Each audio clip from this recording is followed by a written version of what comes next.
Paz do Senhor, jovem. Você já parou para pensar de onde vem tanta violência que nós vemos todos os dias? Já se sentiu cercado por um mundo que parece normalizar o ódio e a injustiça? E mais, qual é o papel do cristão diante disso tudo? Será que estamos sendo luz de verdade ou só mais uma voz no meio de toda a confusão? Se essas perguntas já passaram pela sua mente, então você está no lugar certo. Porque hoje, no Espaço Jovem, nós vamos provocar a sua consciência e a gente vai te levar a refletir com profundidade. E é por isso que eu quero dizer a você que o Espaço Jovem está no ar. Espaço Jovem, Espaço Jovem, jovens no coração de Deus. É isso aí, glória a Deus. O tema do Espaço Jovem de hoje é valores em confronto. E para essa conversa que nós hoje vamos ter, né, nós estamos recebendo aqui no Espaço Jovem, mais uma vez, já é nosso convidado de honra da casa, né, o pastor Valber Gustavo. Pode ser o pastor. Amém, irmão André. Satisfação estar aqui. Amém, pastor. Amém. Obrigado pela presença mais uma vez. Amém. E no louvor hoje nós estamos recebendo o cantor Cauê Jefferson. Pode ser o Cauê. Senhor presbítero. Amém. Já veio outras vezes conosco aqui também, né? Amém. Deus abençoe. E, claro, quem está também interagindo com a gente aqui, já estavam nervosos, olhando para ver se eu ia apresentar ou não, né? Participando dos quadros, do programa de uma maneira geral, você já sabe, são jovens. E são jovens hoje da área 3, onde são os jovens da área 3, ali daquela região de Alto da Conquista, por ali, não é? E também os jovens da área 30, Pai do Senhor, gente, amém? Córrego do Genipapo e adjacências ali ao redor, né? Então, a gente vai dar início à nossa conversa agora. E, pastor, a gente já vai perguntar como é que a Bíblia ensina, qual é o ensinamento bíblico sobre a origem da violência? O que a Bíblia fala sobre a violência, pastor, assim, inicialmente, né? Certo, irmão André. Eu acho que a origem da violência coincide justamente com a origem do pecado. E essa origem do pecado coincide também com a origem do mal no mundo. Veja, eu só quero fazer rapidamente uma conexão, porque aqueles que são ateus, né, e defendem a filosofia ateísta, muitas vezes dizem que esse é um problema sem saída para os cristãos ou para aqueles que professam a fé em Deus. Por quê? Eles dizem que é impossível a gente conciliar a ideia, não é, de um Deus todo-poderoso e todo-amoroso com a existência do mal, do sofrimento, das mazelas do mundo. E eles dizem que a gente não tem resposta para isso. Ora, eu sem assim nenhum tipo de vaidade, posso dizer que esse problema é simples de resolver. Ora, a origem do mal no mundo coincide com a origem do pecado. E a origem do pecado no mundo está descrita no livro do Gênesis. Lá em Gênesis, no capítulo 2, Deus dá ordem ao ser humano e diz: olha, de toda árvore da ciência do bem e do mal, vocês podem comer livremente. Mas da árvore da ciência do bem e do mal, vocês não podem comer. Ora, aí o homem vai no capítulo 3 e usa o seu livre-arbítrio, usa a sua liberdade para transgredir, para desobedecer, para pecar. E a Bíblia vai nos dizer de forma muito clara que a partir dali o pecado entra no mundo e justamente com o pecado todos os seus desdobramentos. E sem sombra de dúvida, irmão André, queridos jovens, telespectadores, um dos desdobramentos do pecado é justamente a violência. Seja a violência física, a violência verbal, a violência psicológica, todas as formas de violência. Então, a origem da violência na história da humanidade coincide com a origem do pecado. E o pecado é quem introduz o mal no mundo. De forma, irmão André, queridos jovens, que essa seria uma resposta assim um tanto simples, óbvia, porém é a resposta correta e a resposta bíblica para essa questão. Violência começa com o pecado e os seus desdobramentos. É tanto que já nos primórdios ali a Bíblia vai nos dizer que depois que o pecado entra no mundo já acontece o primeiro assassinato. Exatamente. Não é isso? Veja, Caim já vai assassinar o seu irmão Abel. E ele faz isso por inveja.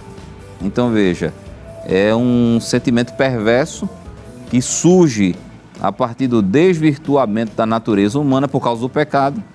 E esse sentimento vai sendo nutrido, vai sendo alimentado, vai sendo cultivado e culmina numa ação.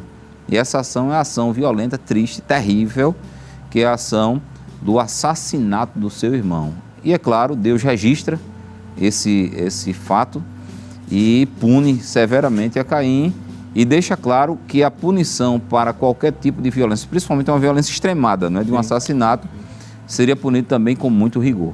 Não foi uma agressão comum, né? O que leva a crer que o pecado ele tomou conta assim, de imediato, foi preponderante na forma como a sociedade ia, a partir de então, se constituir, né? Exatamente, porque vejam, o pecado se assenhoreou da natureza humana de uma tal maneira que o homem começou a agir de uma forma assim, deixa eu ver um termo um pouco mais leve, desregrada, né? Desregrada, degenerada, não é? Instintiva e quase que animalística, não é? E é tanto que isso tomou proporção de numa velocidade tão grande que, veja, já nos primórdios, ao que parece já dos primeiros filhos de Adão e Eva, já começa a violência. Mais na frente, a Bíblia vai nos mostrar também que Lameque, não é? Ele vai fazer uma música de apologia à violência. Será que é coincidência com o que a gente vive hoje, não é? Certos tipos de músicas, não é, que são entoadas, cantadas aí por algumas pessoas, né, que recebem um codinome aí de 2 letras só do nosso alfabeto, e aí fazem uma apologia à violência, apologia ao assassinato, apologia às armas, né, de fogo, lamentavelmente. Então veja, já tem ali, depois disso, no capítulo 6, a Bíblia vai dizer que a terra se encheu de violência de uma tal maneira que Deus só viu uma saída para a humanidade, destruí-la por completo. Então veja, o dilúvio, o juízo de Deus generalizado, é consequência, dentre outras coisas, pelo aumento da violência na humanidade já lá nos primórdios. E aí todos nós sabemos que Deus não destruiu por completo a humanidade porque Deus achou graça em Noé, não é? Em Noé e em sua família. Então vejam como a violência é um assunto bastante antigo, não é? Ela já está nos primórdios da humanidade com a origem do pecado e do mal no mundo. É isso aí. E a gente vai chegar nos nossos dias aqui, mas pastor, já de antemão, como é que a gente... Porque o que é que vai acontecer? A gente tá aí exposto ao mundo, né? Na realidade, e o jovem também. Claro. Então, como é que a gente pode ser luz frente a um mundo que, me parece, desde o início do pecado, do advento do pecado, normaliza a violência. A violência passou a fazer parte do contexto humano. Como é que a gente pode ser luz nesse contexto, pastor? Pois não. Não há outra forma a não ser servindo a Deus, seguindo a Deus e vivendo um estilo de vida absolutamente bíblico. Não é? Não é que Deus nos mande ser passivos diante da violência, não é? Mas nós, enquanto sal da terra, a luz do mundo, temos uma postura absolutamente diferente. Somos pacíficos e somos pacificadores, não é? Primeiro, eu pessoalmente tenho rogado a Deus livramento, porque de fato nós estamos cercados por homens maus, homens perversos, homens que, como você disse, glamorizam a violência, relativizam a violência, incentivam a violência, principalmente, me permita, contra os cristãos. Não é? Primeiro porque é uma questão espiritual aí por trás, o inimigo ele odeia, não é, os cristãos. E segundo porque esses tais violentos sabem que os cristãos são pessoas pacíficas, de tal maneira que dificilmente retribuirão na mesma moeda. Então nós estamos cercados de homens perversos, de homens violentos, de uma ação maligna em toda a sociedade, talvez inédita, porque seguindo aquele raciocínio de Jesus lá no sermão escatológico, ele disse assim, por se multiplicar a iniquidade, o amor de muitos vai se esfriar. Ora, se a iniquidade está se multiplicando, é claro que ela está aumentando. Sem dúvida. E se nós estamos 2000 anos distantes dessas palavras de Jesus... Ela está multiplicada então, 2000 vezes. Exatamente. Então faz 2000 anos de multiplicação da iniquidade e é nessa sociedade que nós estamos vivendo. Então, primeiro, nós temos rogado a Deus o livramento para a juventude cristã, não é? Desses homens maus, desses homens violentos, desses homens perversos. E eu creio que a gente pode contar com esse livramento da parte do Senhor, sem sombra de dúvida. Ele pessoalmente nos protege, Ele acampa os seus anjos ao nosso redor e ele é maior do que o maligno, né? Portanto, a nossa vida está nas mãos dele. O jovem cristão, ele não pode viver temeroso, dominado pelo... Tem que ser prudente, cauteloso, mas não pode viver dominado pelo medo, dominado pelo pânico, tendo crise de ansiedade, se enclausurando, achando que se tiver qualquer tipo de contato com o mundo exterior, vai ser vitimado pela violência. Não. Nós temos que crer num Deus de livramento, fazendo a nossa parte, de forma cautelosa, né? Andando prudentemente, mas crendo nesse livramento. E, em segundo lugar, tentando influenciar a sociedade de tal maneira que ela se torne uma sociedade mais pacífica. Isso. E como é que a gente vai fazer isso? Não tem outro jeito, pregando o Evangelho.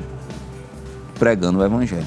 Olha, não existe forma mais eficiente de se pacificar uma pessoa e de se pacificar uma sociedade do que pregando o santo Evangelho de Jesus Cristo. Até porque o Evangelho de Jesus Cristo é o Evangelho do Príncipe da Paz. E, consequentemente, é o Evangelho da paz.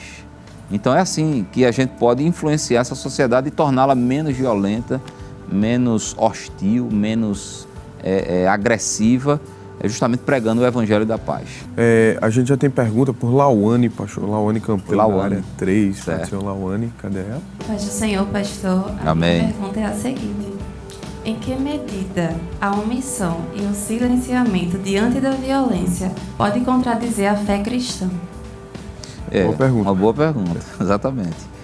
Nós, enquanto cristãos, né, acabamos de dizer, somos sal da terra e somos luz do mundo. E o texto no Sermão da Montanha prossegue dizendo que não se pode esconder uma cidade edificada sobre o monte. Ou seja, enquanto sal da terra e luz do mundo, nós não podemos nos omitir, nós não podemos nos esconder, nós não podemos silenciar. O sal, ele é o sal da terra, então ele está agindo na terra, ele tem que agir na terra. E a luz é a luz do mundo, ele tem que agir no mundo, de forma que não pregar o Evangelho, não viver o Evangelho, não protestar de maneira pacífica, não é? E protestar no sentido de denunciar o erro, denunciar o pecado, não é? É de forma a silenciar, é de forma a se omitir. E a Bíblia nos diz que quem sabe fazer o bem e não o faz, está cometendo o pecado. Então, o pecado, assim como um crime, ele pode ser o crime de ação, mas pode ser o crime de omissão. Então, se a gente for observar, a questão é tão séria, Lauane, que se eu, enquanto cristão, não pregar o Evangelho a fim de promover, dentre outras coisas, uma paz social, uma paz na sociedade e uma paz para as pessoas, eu não apenas estou cometendo uma falta ou um erro qualquer, eu estou cometendo um pecado diante de Deus. É verdade que quando nós ousamos, não é, em pregar o Evangelho, em pregar a palavra de Deus, vai haver reações, vai haver retaliações, não é, de vários lugares. E aí o crente, se não tiver cuidado, ele vai se acovardar, ele vai se encolher, ele vai preferir, não entrar em confronto para não sofrer retaliações e desfrutar de um pouco de tranquilidade, a ser um influenciador nessa sociedade. Mas aí onde está? Nós temos que ter a coragem que Cristo teve, que porque pregou o Evangelho, que porque viveu o Evangelho, foi hostilizado, foi perseguido e foi alvo inclusive de violência. Então, embora nós preguemos contra a violência, por causa dessa pregação contra a violência, às vezes somos alvo da violência, mas não podemos nos calar, em hipótese alguma. Não podemos nos calar. É como o apóstolo Paulo, quando estava em Jerusalém, ele foi profundamente hostilizado porque estava pregando o Evangelho. E aí, quando ele, quem sabe, estava preso, inclusive foi preso porque estava pregando o Evangelho, veja que sofreu uma forma de violência, né? Injusta, não é? E aí, quem sabe, ali durante a noite, ele estava um pouco pensativo, um pouco duvidoso, titubeando, e pensando, será que vale a pena continuar pregando o Evangelho? Não é? Eu pregando o Evangelho, estou alvoroçando a cidade, fui alvo dessas hostilidades todas, estou preso injustamente, mas quem sabe, enquanto Paulo estava pensando na possibilidade de se omitir, diante do seu papel de pregar a paz pelo Evangelho, A Bíblia nos diz que ele recebeu uma visita de Jesus.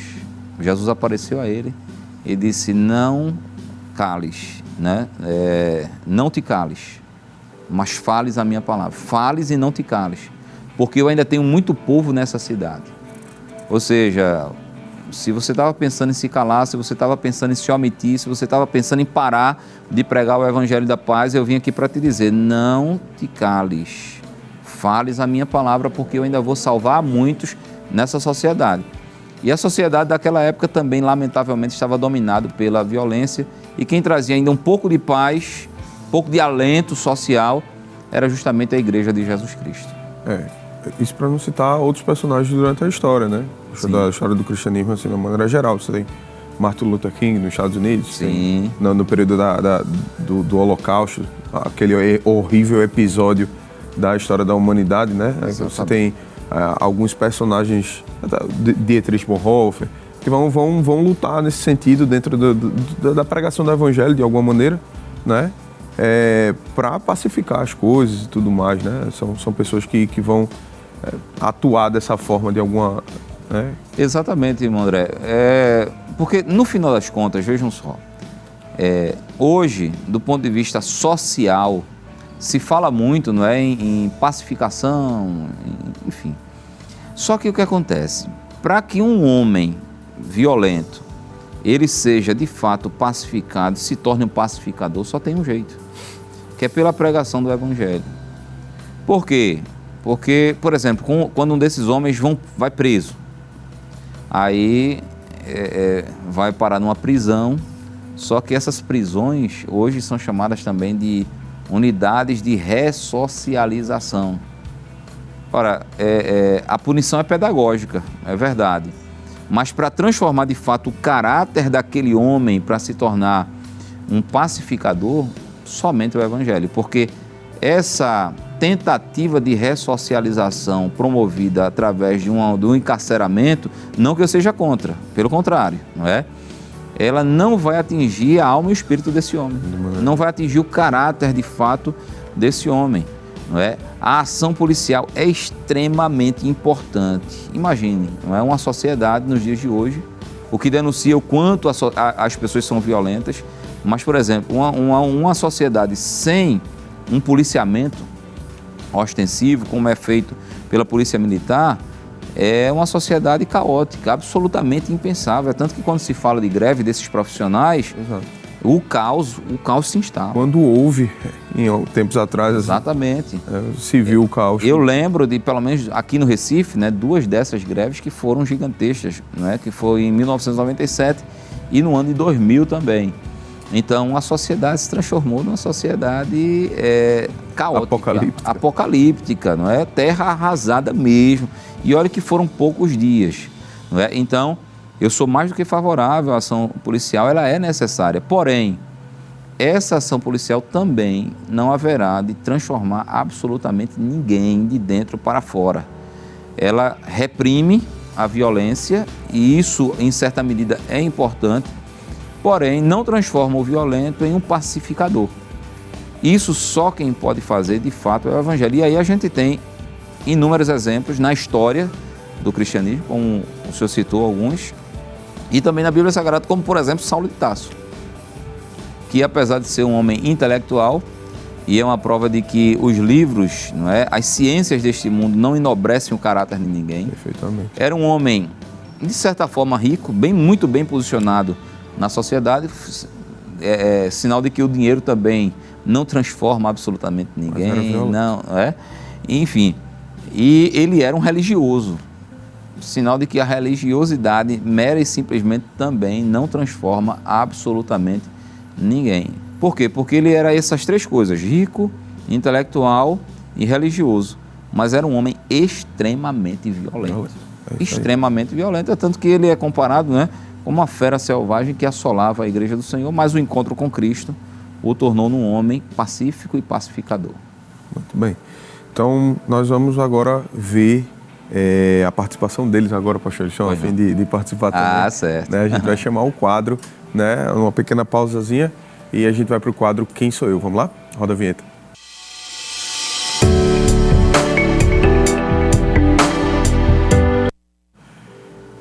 É isso aí, muito bem. Nesse quadro você já conhece, né? Você que está em casa, né? Está nos assistindo aí, sempre nos assiste, você já conhece o Quem Sou Eu. E aqui a gente vai dar uma dica, né? E dos personagens, a gente tem 3 dicas e aí, dentre essas 3 dicas, vocês vão precisar descobrir quem é esse personagem que nós estamos mencionando, tá bom? Vamos lá, vamos começar?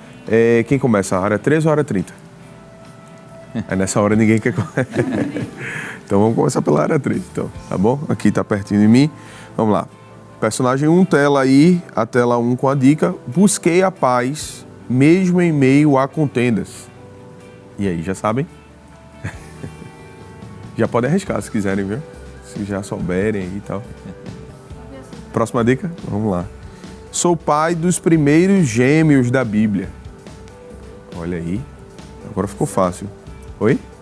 Pode sim. Seria Isaac? Tem certeza, Laone? Acho que sim. Eu vou nele. Quer a terceira dica ou... Ah, vai, mulher, tá certo. Mas eu vou dar a terceira dica aí, realmente é Isaac. Meu pai quase me sacrificou por obediência a Deus. Aí depois dessa todo mundo ia descobrir, né? Mas tela com a resposta, Isaac. Muito bem, certo? 1-0. Tá? Vamos para a área 30, né? Vamos lá. Personagem 2, tela 1 aí com a dica. Sou conselheiro, sábio e prático. Olha aí, sou um conselheiro sábio e prático. Já sabem? Querem a outra dica? Então tá, então vamos lá. Tela 2 com a dica. Sou sacerdote de Midian e pai de 7 filhas. Agora ficou mais. Querem a terceira dica? Estão olhando para mim assim, meio... Tela 3 aí com a terceira dica. Hospedei aquele que futuramente seria meu genro. E aí, já sabem? Pode arriscar, se quiser arriscar. E aí, sabem? Posso passar de volta aqui para a área 3 ou vocês querem arriscar? Vai arriscar não? Arrisca, homem. Olha eu. Arrisquem lá. Tenta, né? Vamos lá. Jetro. Tem certeza? Eu pergunto. Muito bem, tela com a resposta. Jetro, né? Êxodo, capítulo 2, versículo 20 e 21. Muito bem. É isso aí. Vamos para o terceiro personagem. O terceiro personagem eu vou deixar aberto para todo mundo, tá bom? Aí quem souber aí, levanta a mão, pega o microfone e responde, tá? Tela com a primeira dica. Meu nome em aramaico significa gêmeo. E aí? Querem a segunda dica? Vamos lá. Minha dúvida se tornou famosa, mas minha fé se fortaleceu. Já sabe? Então, passa o microfone aqui para o pessoal da área 3. Teu nome e a resposta. Meu nome é Marília e a resposta é Tomé. Tem certeza, Marília? Absoluta. Posso chamar aí a tela? Muito bem, resposta correta, né? A terceira dica é não vi o milagre, mas exigia a prova, né? Era exigente, né? Era Tomé. Muito bem. Então tá 2-1, mas não fique chateado não, que no próximo bloco a gente tem um próximo quadro, aí a gente desempata aí o negócio, tá bom? Agora a gente vai dar um rápido intervalo, mas antes disso, para manter esse clima especial e abençoado do nosso programa, a gente vai louvar junto com o cantor Cauê Jefferson. Sai daí não, já já a gente volta. Grande é o Senhor e muito digno de louvor. Na cidade do nosso Deus, seu santo monte, a alegria de toda a terra.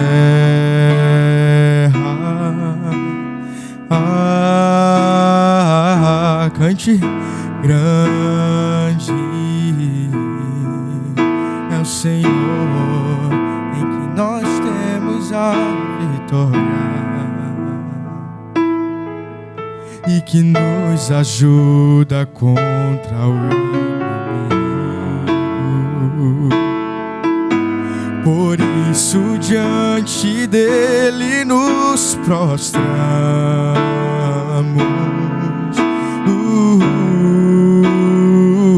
queremos queremos o teu nome engrandecer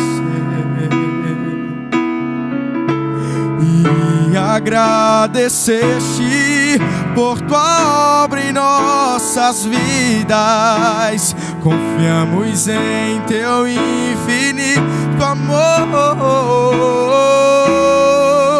pois só tu és o Deus eterno sobre toda a terra e céu. Queremos o teu nome engrandecer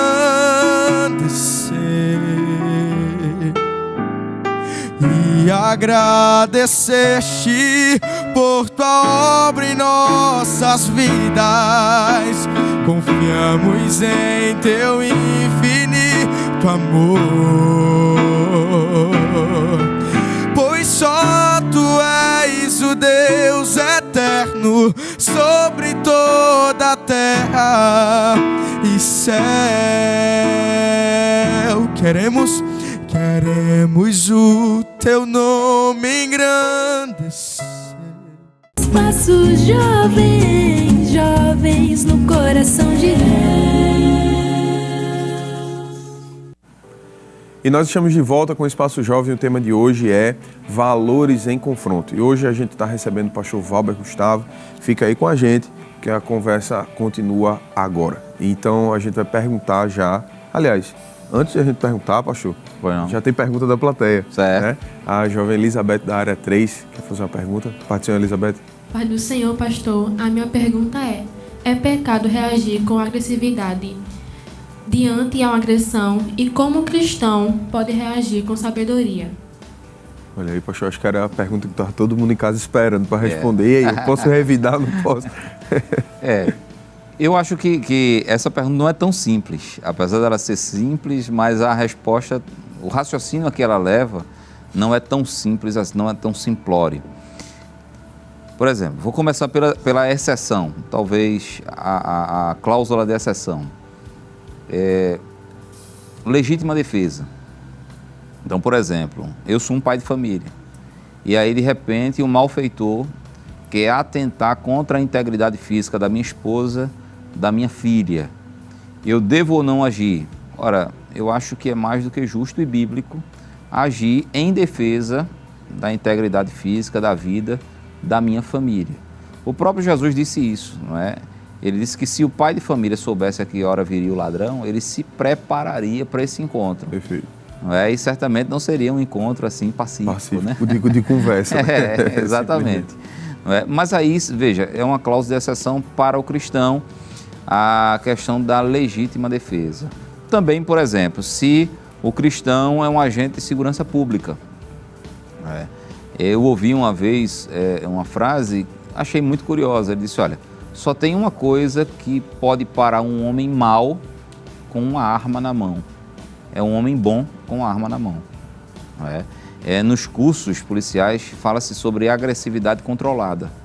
Ou seja, ele vai aumentando o nível da sua agressividade tanto quanto seja necessário. É uma forma proporcional. Porque se os agentes de segurança pública não tivessem essa autoridade investida por Deus para fazer uso da força, para conter os homens maus e violentos, a sociedade seria uma grande presa diante dos terríveis predadores. E já teria entrado em colapso, né? Não, já teria colapsado há muito tempo, não é?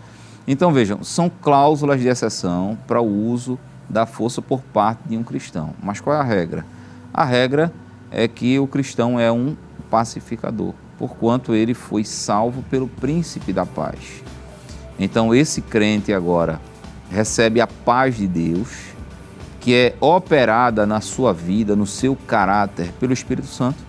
Está lá no fruto do Espírito, né, de Gálatas capítulo 5, versículo 22. E ele é tão pacífico ao ponto de orar pelos seus inimigos, fazer o bem aos que lhes fazem mal, não é? Rogar as bênçãos de Deus pelos que o perseguem e o maltratam. É isso que está lá no Sermão da Montanha, no capítulo 5 do Evangelho de Jesus Cristo, escrito por Mateus. Então, veja, o crente, salvo as cláusulas de exceção que estão ditadas na própria Bíblia Sagrada, ele é pacífico, ele não deve revidar a violência com violência de forma alguma. O apóstolo Paulo disse, né, que nós devemos pagar o mal com o bem, porque fazendo isso estaremos amontoando brasas na cabeça do nosso inimigo, ou seja, eles terão verdadeiras crises de consciência por saberem que estão praticando uma injustiça. E principalmente se essa violência sofrida for por amor ao Evangelho. Então, está sofrendo uma violência porque estava pregando o Evangelho. Não deve haver revide. Estava sofrendo uma violência pelo fato de ser um cristão autêntico, verdadeiro, e que incomoda as trevas. Não deve haver revide. Pelo contrário, deve-se orar pelos algozes. Não é? Os apóstolos experimentaram muito isso na igreja primitiva. Não é? A Bíblia nos diz que depois de eles receberem uma sessão de açoites e de serem ameaçados, eles oraram a Deus, dando graças a Deus pelo privilégio que tiveram de serem agredidos por amor ao Evangelho. Então, o cristão, salvo as cláusulas de exceção, jamais deve usar a força, jamais deve usar a violência, não é? Pelo contrário, ele deve sempre adotar uma postura de ser pacífico e confiar em Deus. Primeiro que a gente, sofrendo a violência, deve orar pelos nossos algozes. Pode ser que Jesus salve e pode ser que ele tome providências. E eu estou falando isso, não é que o cristão deve fazer orações vingativas, né? Porque Deus disse, minha é a vingança. Quanto a vocês cabe pedir a paz. Se eu, o Senhor, entender que devo operar a vingança, eu operarei a vingança, que foi o que aconteceu, por exemplo, com Herodes, que morreu, não é, devorado de bichos, porquanto era extremamente violento e hostil ao povo de Deus.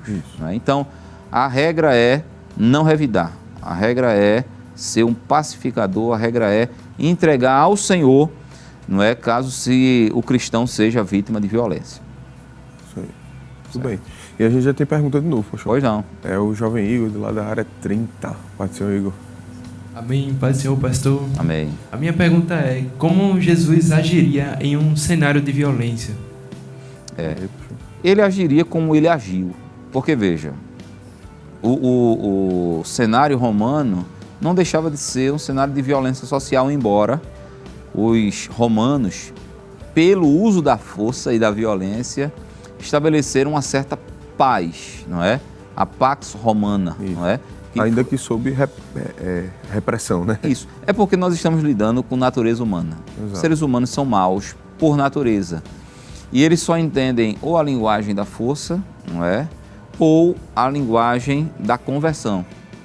Então, quando é que se pode haver uma redução do índice de criminalidade e violência em uma sociedade? Ou quando as autoridades usam, claro, de forma legítima, dentro da legalidade, a repressão, não é? E aí aquela maldade ela vai ficar apenas encolhida, ela não vai desaparecer. Então, logo ela tenha oportunidade, ela vai se expandir novamente, ela vai se alastrar novamente, ou por meio da pregação do Evangelho, esse sim, que promove uma verdadeira transformação, não é? Amém, pastor. Pastor, a gente vai falar de um tema agora que não deveria, assim, na minha opinião, certo? Pois não. Não deveria ser um tema polêmico dentro da sociedade, Sim. porque é de uma questão muito lógica, Sim. na realidade. Mas vamos lá falar sobre ele, Pois porque não. eu acho que é necessário, né? Sobre a violência intrauterina. Poxa, quem é que está por trás disso? Quem ganha com isso? Como é que a gente pode ter uma resposta efetiva frente a esses questionamentos que vêm para a gente e tudo mais? Porque, de fato, é uma violência. Claro. Eu diria que é a pior das violências, é a mais hedionda das violências, é a mais cruel das violências, é a mais, me permita citar o termo, porque aquele que está sofrendo a violência não tem a menor possibilidade de se defender, não é nem de revidar, é de se defender, que é o feto. Não é? Em primeiríssimo lugar, é preciso que se deixe claro que, à luz da Bíblia e da boa ciência, ora, se existe a boa ciência é porque existe a má ciência, não é? Da honesta ciência, Se existe a honesta, é porque infelizmente existe a desonesta. E infelizmente nós vivemos uma sociedade encharcada de pseudo-intelectuais, pseudo-cientistas que são absolutamente desonestos do ponto de vista intelectual. Por quê? Porque eles sabem que aquilo que eles estão propagando não é ciência, é ideologia. Mas porque eles estão dominados pela maldade, eles apregoam as suas ideologias falsas, sabendo que são falsas, como se fossem verdadeiras. Não é? Então, o que é que eu quero dizer inicialmente? É que a vida humana começa na concepção. Não é? O que é que alguns, para anestesiarem as suas consciências, para suavizarem a culpa dentro de si fazem? Não, a vida só começa a partir da 14ª semana, a partir da 20ª semana, Não. A vida começa a partir da concepção. E uma vez concebido o ser humano, não é? Todo e qualquer tipo de atentado contra aquele feto, contra aquele embrião, já se constitui, à luz da Bíblia, num assassinato, não é? Num assassinato de uma pessoa. Então a vida começa na concepção. Quem seria que estaria por trás dessa violência intrauterina em todo o mundo?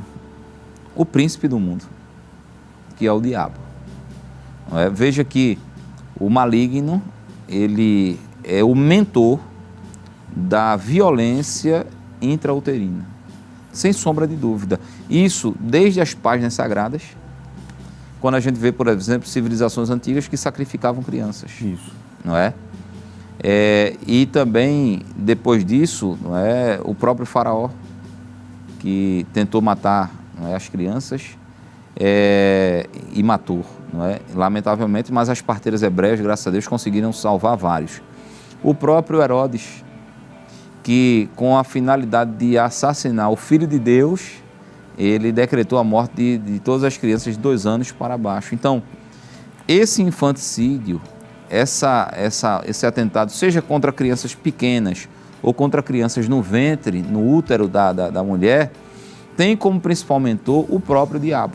Isso está provado à luz da Bíblia e ao longo da história. Agora, o maligno se utiliza, se instrumentaliza de pessoas, lamentavelmente de autoridades constituídas e também de, como eu disse, pseudo-intelectuais, que dão uma justificativa científica para o cometimento desse tipo de crueldade, e esse parecer científico é utilizado por autoridades para dizer, olha, eu vou fazer porque eu tenho um respaldo científico para fazer. E aí, lamentavelmente, cometem, ao longo de um ano, milhões, dezenas de milhões de assassinatos. Isso é algo que, assim, cheira muito mal às narinas divinas. E todos os que praticam esse tipo de violência saibam que um dia se depararão com o justo juiz. Exato. Por mais que, às vezes, até algumas autoridades consintam nessa prática hedionda, mas não há dúvida de que, cedo ou mais tarde, o justo juiz julgará cada um desses que praticaram violência intrauterina. Então, quem é que está por trás? O maligno. Isso. Só que o maligno se utiliza de pessoas para materializar esse tipo de crime, esse tipo de violência, esse tipo de pecado. Não é? E além disso também, não é? Além da questão espiritual, além da questão ideológica, ainda também há um mercado aí de tráfico de seres humanos que se utilizam às vezes até de células-tronco, de alguns outros materiais do feto, do embrião da criança, para salvarem outras vidas, não é? E isso ao custo de muitos e muitos bilhões de dólares todos os anos. Eles criam toda uma narrativa filosófica, claro, com uma óbvia forçação, claro, do contexto filosófico para justificar, para reforçar o comportamento, a prática, né? Exatamente. É toda uma construção social, científica, política, ideológica. Sim. E uma pressão em cima do Estado, em cima das autoridades, para que ocorra uma violência deliberada. Exatamente. Vejam só, existem casos não é, dessa violência intrauterina, que são cobertas, tem uma cobertura legal, por assim dizer. Veja, nós somos cristãos e a nossa única regra de fé e de prática é a Bíblia Sagrada. Então, mesmo tais práticas, e é claro, aqui a gente não está pregando uma insurgência, uma insurreição, absolutamente não. Só estamos dizendo que, à luz da Bíblia, mesmo essas versões da violência contra o feto são reprovadas. Todas elas são reprovadas.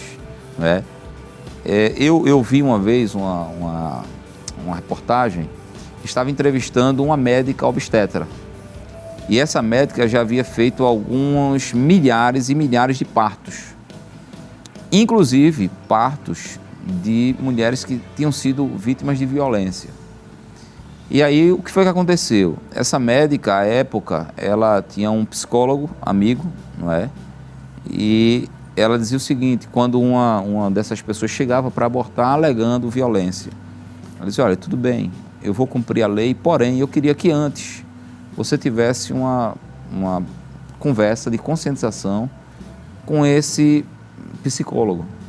Resultado, ela disse que depois da conversa com o psicólogo, que conscientizava a mulher sobre os traumas que ela sofreria pós-aborto, né? Não é? Pós essa ação, depois dessa conversa, quase todas as mulheres, cerca de 95% das mulheres desistiam de praticar o aborto, de praticar essa ação contra, não é, o ventre, contra o fruto do seu ventre. Não é? Embora depois que nascesse se encaminhasse para uma doação, alguma coisa desse tipo. Não é? Então, o que foi que aconteceu? Esse amigo dela quase teve o Conselho Regional de Psicologia cassado e ela quase que teve o seu CRM cassado. Embora a conversa era extremamente amistosa, profissional, e as pessoas que desistiam voluntariamente. Mas mesmo assim, quiseram cassar o registro, o Conselho de Medicina da médica e de Psicologia do psicólogo, razão pela qual eles foram forçados a parar com essa metodologia, não é? Porque não se tem dúvida de que, mesmo naqueles casos mais delicados, e nós somos absolutamente sensíveis, nós temos uma profunda compaixão dessas pessoas e procuramos abraçá-las e tratá-las. Mas mesmo nesses casos, quando acontece essa violência intrauterina contra o bebê, não é isso? Aqueles que praticaram, por mais que estivessem respaldados pela lei e por mais que estivessem respaldados na consciência por uma narrativa falaciosa, sofreram traumas e vivenciaram esses traumas pelo resto da vida. E alguns traumas desses foram tão severos que algumas dessas mulheres que praticaram, não é, o aborto, elas não suportaram o convívio com a culpa, o convívio com aquele fantasma, não é, da culpa que assolava, e infelizmente quem chegou ao fim da vida de forma precoce foram as próprias mulheres que fizeram isso. Então é um assunto extremamente sério, extremamente delicado, mas que a Bíblia se posiciona veementemente contra, por uma questão de sacralização da vida, de valorização da vida, não apenas da vida intrauterina, mas da vida da própria mulher. Perfeitamente. E da vida daqueles que estão ao entorno, porque é muito profundo o trauma daqueles que praticam esse tipo de violência. É sério, gente. A gente falou que a gente ia refletir profundo hoje, não é? Pois é. Então vamos agora para dar uma pausazinha, né, e convidar os jovens a gente participar. Tá 2-1 aqui a situação, né? E aí a gente vai para o quadro Quem Disse a Quem. Vamos lá?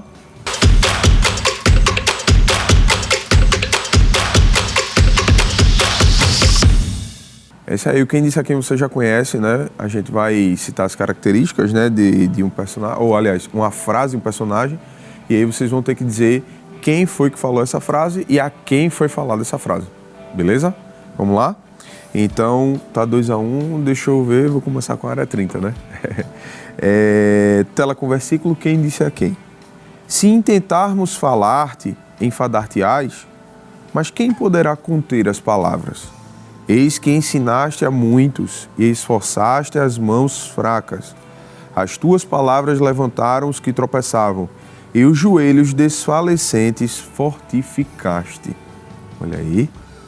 Quem foi que disse a quem? Quem disse a quem? Vamos lá. Já sabem? Sabem não? Tem certeza? Querem nem arriscar assim, dar um chute. Isso foi... Não chega a isso tudo não. Posso passar? Então, pessoal da área 3, vocês sabem? Quem foi que falou? Sabe? Então, pode falar, pode dizer. Foi Jó? Teu nome? Arthur. Arthur. Veja bem, quem foi que disse a Jó? Para deixar mais fácil, né? Deus. Quem? Deus disse a Jó? Quer tentar de novo? Foi um dos amigos de Jó. Não lembra não. Então eu vou jogar para todo mundo, tá certo? Essa pergunta aí, para ver quem é que acerta. Foi um dos amigos que disse a Jó. Aí vocês lembram o nome dos amigos, aí vão por eliminação, né? E aí? Lembra o nome dos amigos de Jó? Não lembra não? Tem certeza, gente? Meu Deus do céu. Então eu vou pular essa pergunta, tá certo? Vou dar a resposta, vou pular essa e ela não vale, tá bom? A gente só vai contar as outras duas, tá certo? A resposta é Elifaz, disse a Jó. Realmente foi dito a Jó, mas foi Elifaz que disse a ele, tá bom? Já guarda aí na mente, próxima vez, tá? Vamos lá para a próxima tela, com o próximo versículo, quem disse a quem? Eu sou o caminho, a verdade e a vida. Ninguém vem ao Pai, senão por mim. Quem foi que disse a quem? Vamos lá, área 30? Estava com vocês? E aí, essa é muito fácil, né? E aí? Pode arriscar. Foi a João. João. Quem disse a quem? Jesus disse a João. Jesus disse a? João. Quer arriscar de novo? Porque foi Jesus quem disse, mas Jesus disse a? A João. Não foi a João. Não foi a João. E aí? Já sabem? Posso passar de volta para cá? Quer arriscar? Jesus disse a Filipe. Não. Pode. Jesus disse a Tomé. Acertou, finalmente. Acertou, muito bem, isso aí. De tela com a resposta, né? Jesus disse a Tomé. Muito bem. Essa outra tá 2-2, tá? Quando eu falar essa aqui agora, eu vou deixar para todo mundo, tá bom? Quem souber primeiro, peguei o microfone e responde. Tela com o versículo. Quem disse a quem? Vive o Senhor, que o homem que fez isso é digno de morte. Já sabem? Pode arriscar. O rei Davi disse ao profeta Natan. Rapaz, agora você foi assertivo. Agora acertou, exatamente, muito bem. Tela com a resposta, 2 Samuel 12:5. Davi disse a Natan. Muito bem, tá certo? Mas ninguém fica com raiva do amiguinho, tá? Sem violência. Tá bom aqui. A gente vai agora com um hino com o cantor Cauê Jefferson, né? E logo em seguida nós iremos para um intervalo, mas você não sai daí, fica com a gente, que é bem rapidinho. Já já a gente volta. Vamos louvar a Deus. Eu disse a Deus que não mereço tudo aquilo que Ele fez por mim, que é Sua misericórdia que me trouxe aqui, que é Sua bondade e a Sua compaixão me alcançou.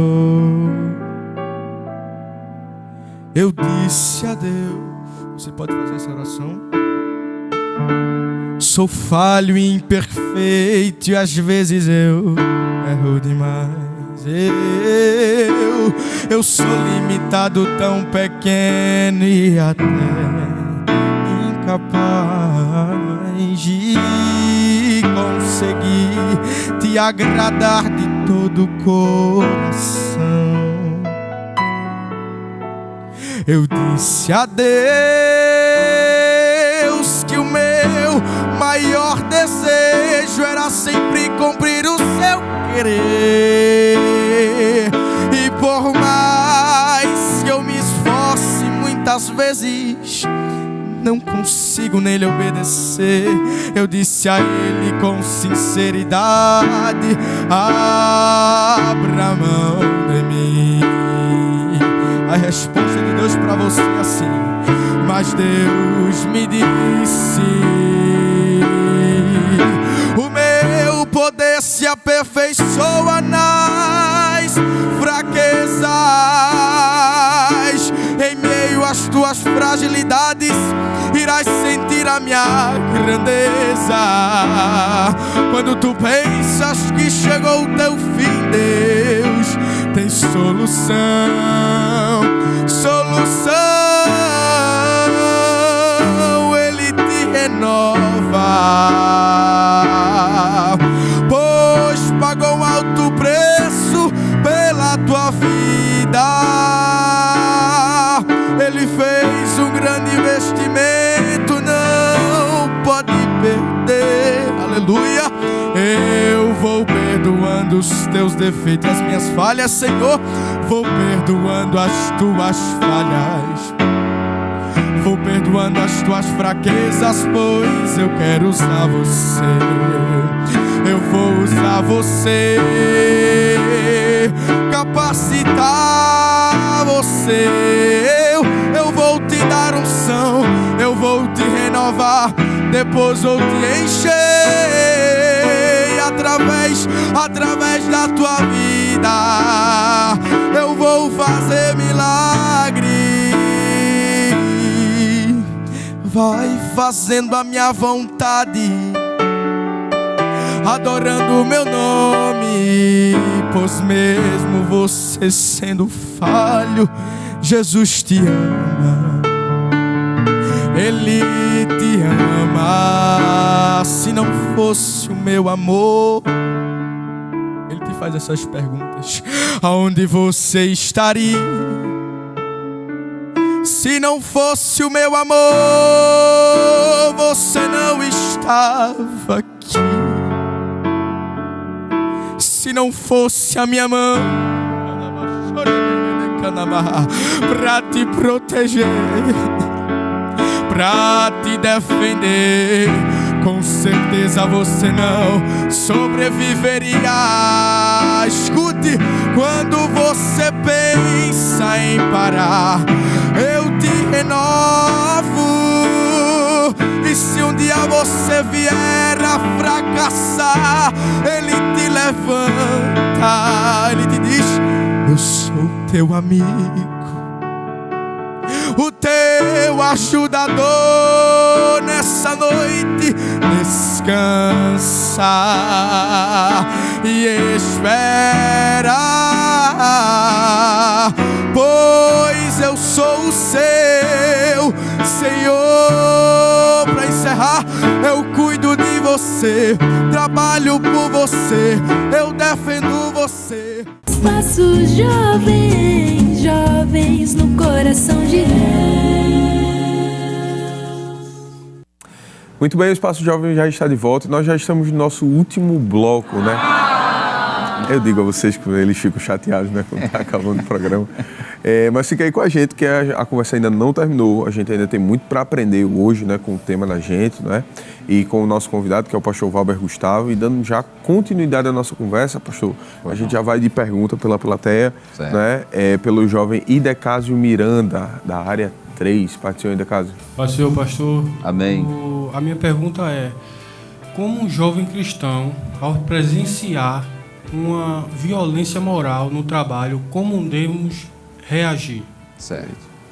Vamos lá, vamos, né, tentar responder da melhor maneira possível, mas diante de um quadro de violência, não é, eu acho que o verdadeiro cristão, o primeiro sentimento que toma conta dele é o de inconformismo com aquela situação.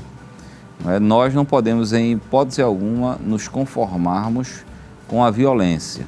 Não podemos fazer como alguns estão fazendo nessa sociedade, normalizarmos a violência, banalizarmos a violência, porque se nós fizermos isso, nós nos tornaremos pessoas assim, apáticas, pessoas até certo ponto perigosas.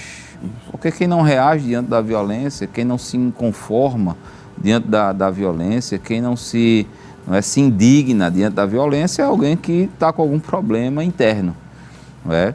Mas nós que somos cristãos, nós que servimos ao Senhor, nós que temos a presença do Espírito Santo em nós, que é o gerador da paz, não é? Nós que servimos a Jesus, que é o príncipe da paz, diante de um quadro de violência, nós sempre vamos nos chocar. Aquilo sempre vai nos impactar. E mais especificamente um jovem, seja no ambiente de trabalho, às vezes até no ambiente escolar mesmo, não é? Seja na escola, na faculdade, diante de um quadro de violência, a primeira coisa é não se conformar com aquilo, é se indignar com aquilo. Segundo, não é nós denunciarmos aquilo, certo? Nós não podemos nos calar diante disso, sermos omissos, coniventes com isso. Então, se no ambiente de trabalho alguém está praticando violência contra outro alguém, muitas vezes esse tipo de prática acontece daqueles que exercem algum tipo de liderança com os liderados. Uma violência moral, seja no sentido de maus tratos ou às vezes até num sentido de assédio, não é? E inclusive do ponto de vista do assédio sexual. Então o cristão primeiro não se conforma, depois protesta contra aquele que de fato, agora veja, aquele que de fato esteja praticando algum tipo de violência, não é? Uma violência moral. Porque, por exemplo, um chefe cobrar resultados dos seus liderados não é violência moral, é a prática comum, não é? Exigir que as normas da empresa sejam cumpridas também não é violência, é o óbvio ululante, né? Como diz a história. Então, aquilo ali deve ser... E quem está sendo cobrado deve ter o mínimo de maturidade, um mínimo de estrutura, não é? Para dizer, não, ele não quer o meu mal, ele não está me fazendo mal, ele não somente está cobrando aquilo que os próprios patrões, não é, dele, do chefe, do diretor, vão cobrar, não é? E aquilo que eu cobraria se estivesse na posição dele, não é? Se estivesse na posição de chefia.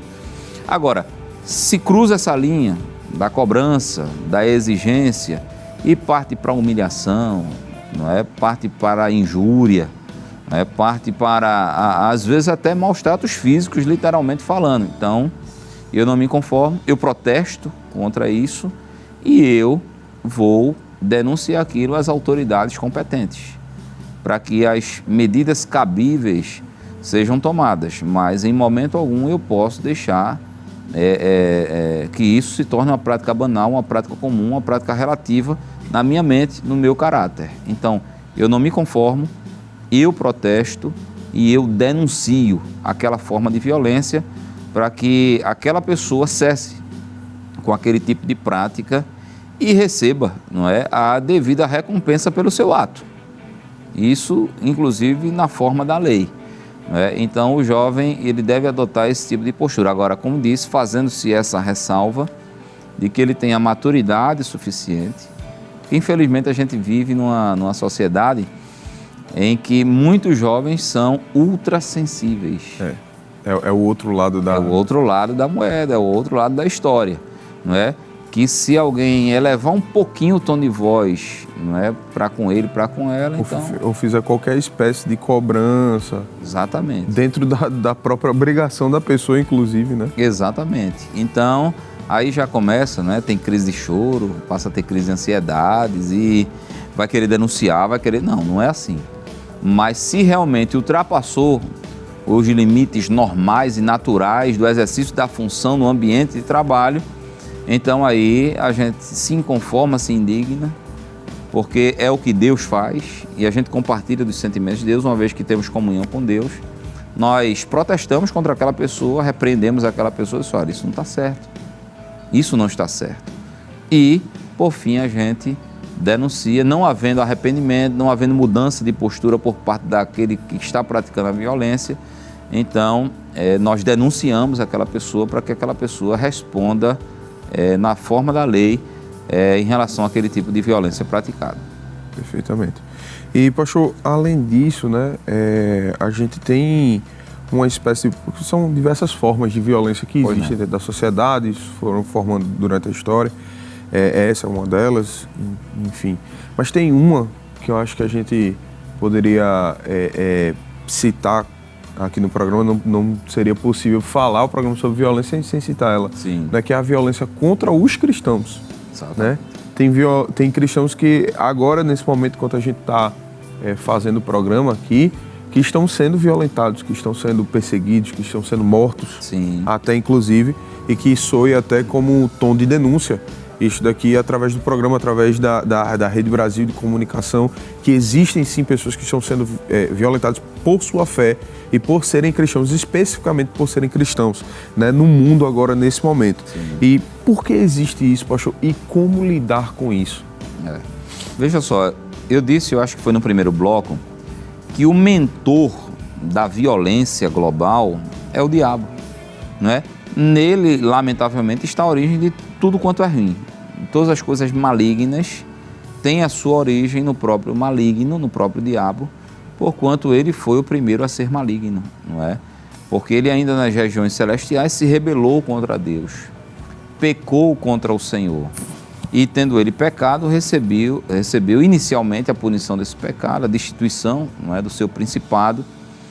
E infelizmente junto com ele muitos seres angelicais haviam sido persuadidos por ele para aderirem a essa revolta, para aderirem a essa rebelião, para aderirem a esse pecado terrível contra Deus e receberam também a mesma recompensa inicial do maligno, a sua destituição, não é, o lançamento fora do céu, enfim.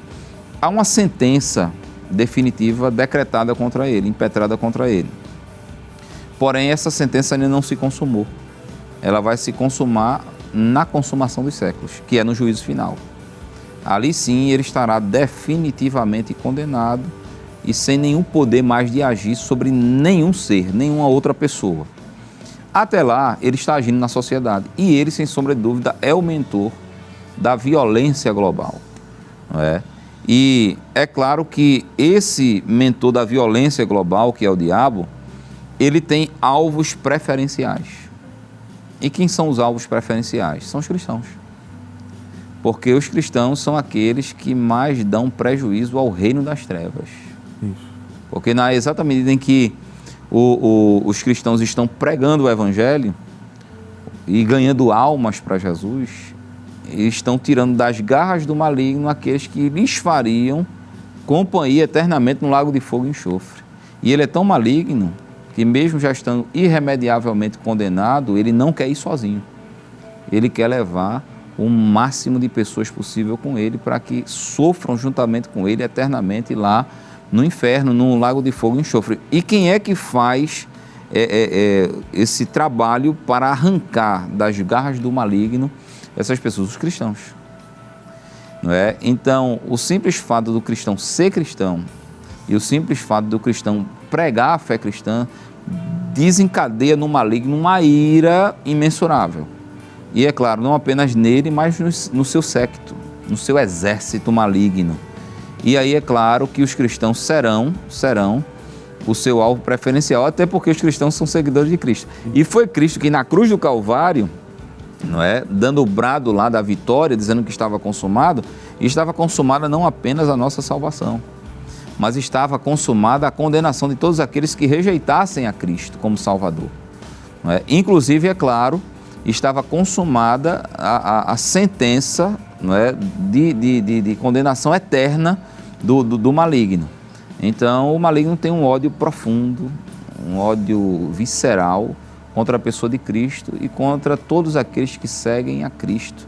Então, uma vez que os cristãos se parecem com Cristo, já é alvo do maligno. Uma vez que os cristãos pregam a Cristo, alvo do maligno.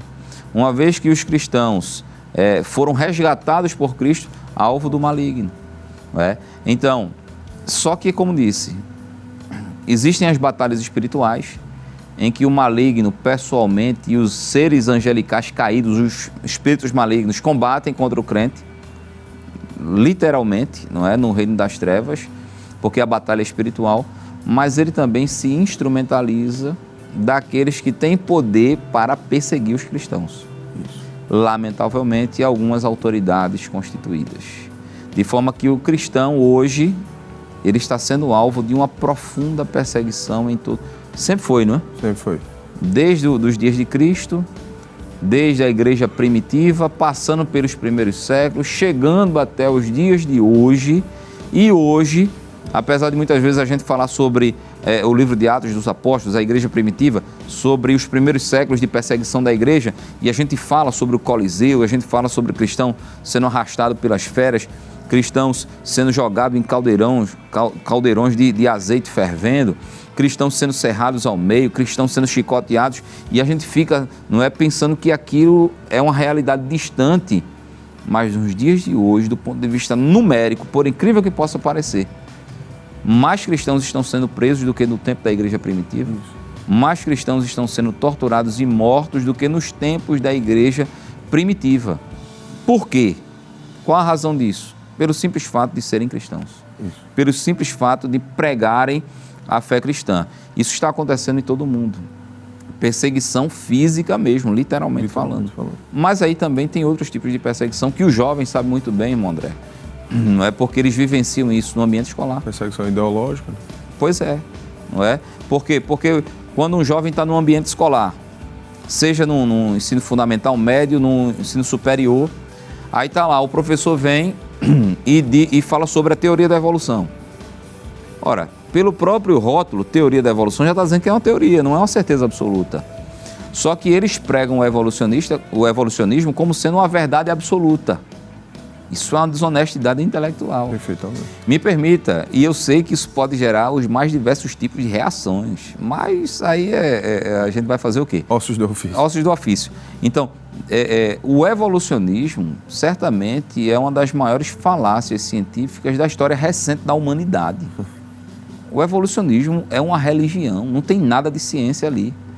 Mas o que acontece? Esses professores colocam como sendo uma verdade absoluta. Aí o jovem cristão levanta a mão e diz, professor, eu pessoalmente discordo.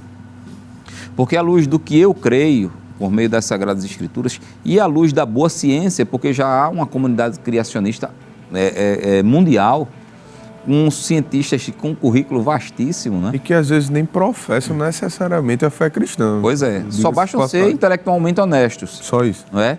Então, professor, ali, à luz do que eu creio e à luz do que a boa ciência também mostra, eu discordo.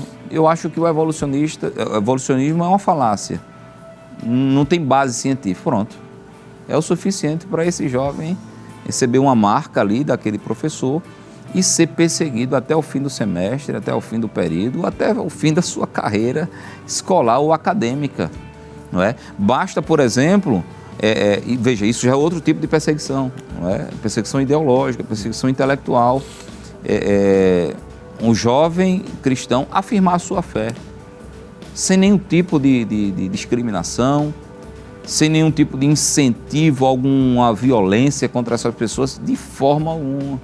Mas só basta o jovem cristão dizer, não, olha, eu creio na verdade bíblica e na verdade biológica, na verdade óbvia, de que só existam dois sexos, o masculino e o feminino. Pronto. A depender do tipo de curso que ele estiver fazendo e do tipo de professor que estiver à frente, esse jovem será covardemente perseguido no ambiente escolar. Não é? Então, é o fato de nós estarmos nos posicionando enquanto cristãos que geram reações violentas por parte do reino das trevas, seja do ponto de vista literal, não é físico mesmo, seja do ponto de vista ideológico, não é? Acadêmico. Ora, basta um jovem hoje pregar a castidade no ambiente escolar. No mínimo, ele será alvo de uma profunda zombaria. Ora, a zombaria não deixa de ser uma forma de violência. De maneira nenhuma. Eles não falam tanto sobre bullying. Violência psicológica. Né? Pois é. Uma moça, um rapaz que porventura diz, não, à luz da Bíblia, à luz do que eu creio, à luz do que eu abracei, eu defendo a castidade e eu quero me reservar para a minha futura esposa, né? E a moça dizer para o meu futuro esposo, eu não quero ter intimidade física com absolutamente ninguém, a não ser com aquele que será a minha esposa ou com aquele que será o meu esposo depois da cerimônia de casamento. Pronto, dizendo isso, ele vai ser alvo de bullying, de zombaria, de escárnio. Ah, mas contra os cristãos pode. Não é? Tudo contra os cristãos nessa sociedade incoerente pode. Não é? Mas se o cristão se posicionar, aí ele é que é o fundamentalista, ele é que é o preconceituoso, ele é que é o intolerante, ele é que é o violento, não é? E isso, lamentavelmente, é uma realidade para os cristãos nos dias de hoje. Como reagir? Ora, se a violência sofrida é por amor ao Evangelho, esse tipo de injustiça é reagir como Cristo, não é? Oferecer o silêncio como resposta. A outra face também. Oferecer a outra face nesse aspecto também, não é? E continuar pregando o Evangelho enquanto puder. Não é isso? Essa é a forma, porque quem sabe alguns daqueles algozes, daqueles zombadores, daqueles violentos, se converterão e a semelhança de Paulo, de perseguidores passarão a ser perseguidos. Então o cristão tem que ter resiliência, tem que ter estrutura, jovem, para não se acovardar diante dos ataques, sabendo que esses ataques vêm do maligno. E eu não vou baixar a guarda, não vou me moldar aquilo que o maligno propõe para a minha vida, porque eu sou um seguidor de Cristo. Então o meu alvo é Cristo e o meu alvo é o céu. E se eu baixar a guarda e me deixar moldar por essas correntes de pensamentos malignas que estão aí no mundo, então eu vou perder simplesmente a minha salvação e, portanto, eu vou perder o céu e não valerá a pena. É melhor sofrer o dano. Amém. Glória a Deus. Pastor, por fim, né, aqui no programa, só poderia deixar uma reflexão para o pessoal que está em casa, para nós que estamos aqui, aquilo que Deus coloca no seu coração, como tudo que foi falado aqui hoje, né? E se eu puder orar pela gente depois? Pois não, com certeza. Eu quero lembrar só ao jovem, porque esse programa tem como público-alvo o jovem cristão, principalmente, né? Claro que aqueles jovens que não são cristãos, que também nos assistem, com certeza são impactados, são influenciados e quem sabe alguns até se convertem, porque veem que feliz mesmo é o jovem que serve a Cristo, que consagra a sua juventude ao Senhor Jesus Cristo. Hoje falamos sobre essa questão da violência e como nós devemos agir e reagir nesse meio social em que nós vivemos, tão violento, tão hostil. E nós devemos, enquanto seguidores de Cristo, reagirmos como Cristo, agirmos como Cristo agiu. Não é? Ele, que é o príncipe da paz e que ensinou os seus discípulos a serem pacificadores. Porque, queridos jovens, por mais danos que vocês sofram, vocês só sofrerão nesta vida. E o apóstolo Paulo disse, porque para mim tenho por certo que as aflições desse tempo presente não são para comparar com a glória que em nós há de ser revelada. Então, vale a pena ser um pacificador. Vale a pena muitas vezes sofrer o dano. Vale a pena muitas vezes renunciar ao próprio eu, que muitas vezes quer se insurgir, quer se rebelar, quer agir, não é? De forma violenta, de forma agressiva. E eu sei que para uns é mais difícil do que para outros. Mas nunca se esqueça, você tem o Espírito Santo habitando dentro de você. E o Espírito Santo gera paz, o Espírito Santo gera mansidão, o Espírito Santo gera longanimidade. Talvez, pelo fato de você adotar esse estilo de vida, seja alvo de escárnio, seja alvo de zombaria, seja alvo de desprezo e às vezes até seja alvo de violência física. Não abra mão, persevere assim, porque vai ser muito grande o galardão de Deus para a sua vida. Então, seja pacífico, sinta paz em si mesmo e pregue, espalhe essa paz, pregando o santo evangelho de Jesus Cristo, não importam as consequências disso. Sofra as consequências, persevere, porque lá na frente você vai ver que valeu muito a pena seguir o estilo de vida de Jesus para a sua vida. Glória a Deus. Amém. Orar? Sim, vamos orar. Vamos orar todos? Amém. Pai, no nome de Jesus, nós te louvamos, nós te agradecemos, nós te engrandecemos, Senhor, por tudo aquilo que Tu és e por tudo aquilo que Tu fazes. Ó Senhor, hoje nós tratamos à luz da Tua palavra sobre esse tema, Senhor, o tema da violência. E eu sei que não é fácil, porque contraria a nossa natureza caída, Senhor, sermos pacificadores. Porém, o Teu Espírito Santo já nos regenerou. Quando nós nos arrependemos dos nossos pecados e Te confessamos como único e suficiente Salvador das nossas vidas. E eu quero Te pedir agora, Espírito Santo de Deus, que Tu estejas agindo em todos os corações, não apenas desses jovens que estão aqui nesse estúdio da Rede Brasil, mas de todos os jovens que estão nos assistindo nesse exato momento, Senhor.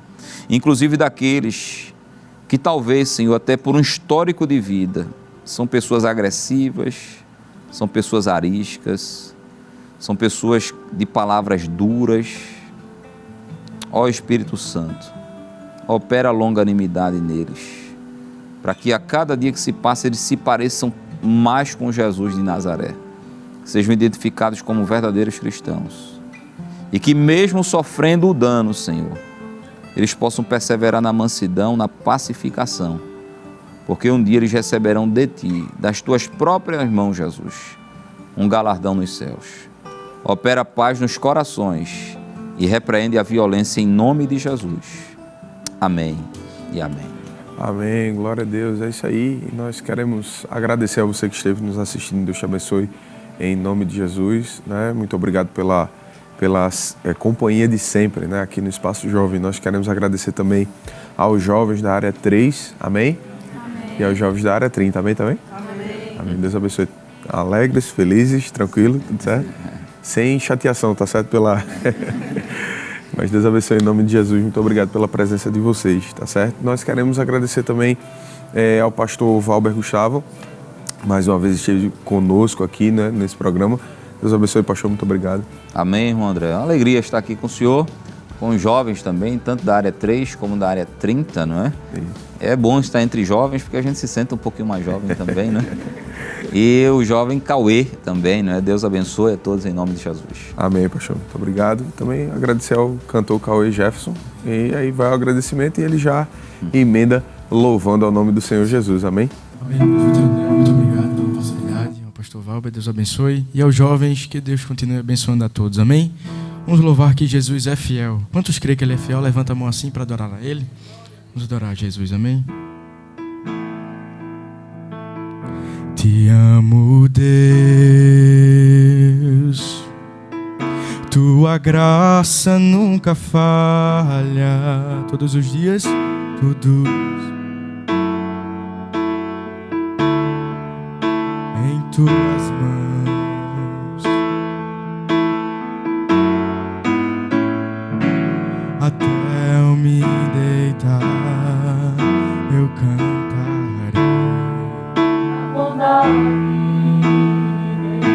Você pode declarar para Ele e dizer: és fiel, Senhor. És fiel em todo tempo. Em todo tempo Tu és tão bom.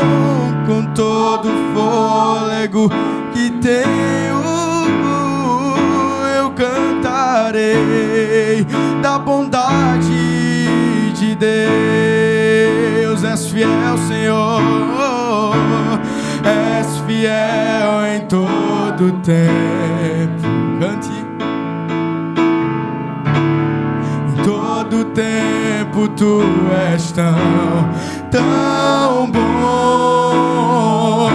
Com todo fôlego que tenho, eu cantarei da bondade de Deus. Tua bondade, Senhor, Tua bondade me seguirá, Senhor.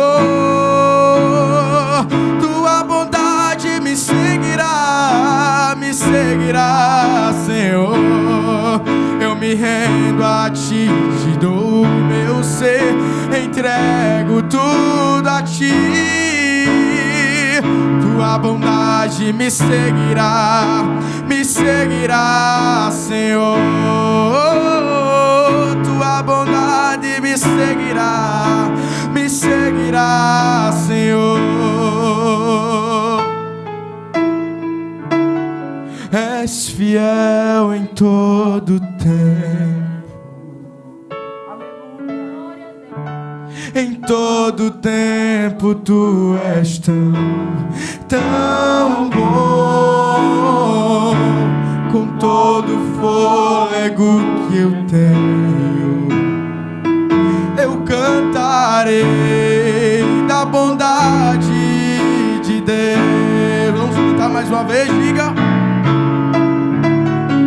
És fiel em todo tempo. Em todo tempo tu és tão